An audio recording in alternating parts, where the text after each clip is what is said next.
बच्चों, एक मज़ेदार कहानी सुनाती हूँ।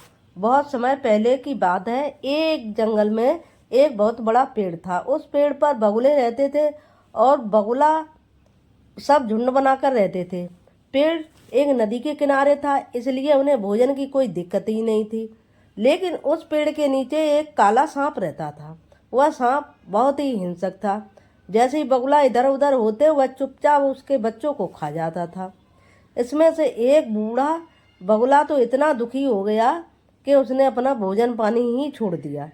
उसी समय वह एक उदास नदी के किनारे बैठा था तो पानी से केकड़ा निकला और उसने उसकी हालत देखी और पूछा, मामा जी क्या बात है, आज इतने दुखी क्यों हो, आंखों से आंसू क्यों बह रहे हैं। बगुला ने अपनी सारी कहानी सुना दी।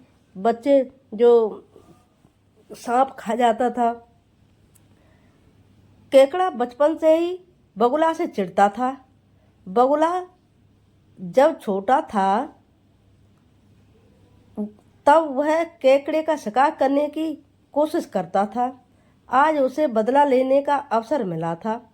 उसने मन में सोचा, इस बगुले को ऐसा उपाय बताऊं जिससे सांप का तो नाश होगा ही, साथ में इसका भी अंत हो जाएगा। केकड़ा बोला, मामा यदि सांप से छुटकारा पाना है तो एक उपाय बताता हूँ मैं। नेवला सांप का दुश्मन होता है।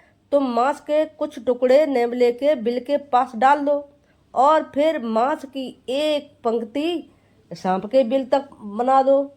नेवला उन टुकड़ों को खाते खाते सांप के बिल तक पहुंचेगा और वह सांप को देखकर उसको मार डालेगा।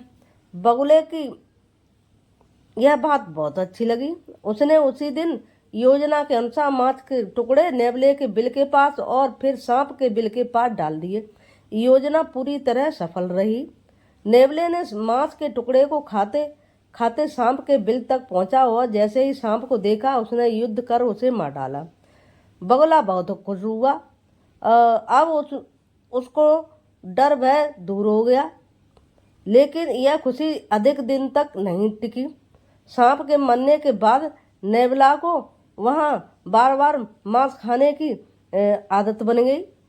उसने उसी पेड़ की वो ध्यान लगाना शुरू कर दिया और वहाँ रहने वाले सभी बगुलों को धीरे धीरे उसने अपना शिकार बना लिया। कुछ ही दिनों में नेवले ने उस पेड़ पर रहने वाले जितने भी बगुला थे उनको धीरे धीरे खा के ख़त्म कर दिया। अब अपने सारे साथियों की मृत्यु देखकर वह पछताने लगा।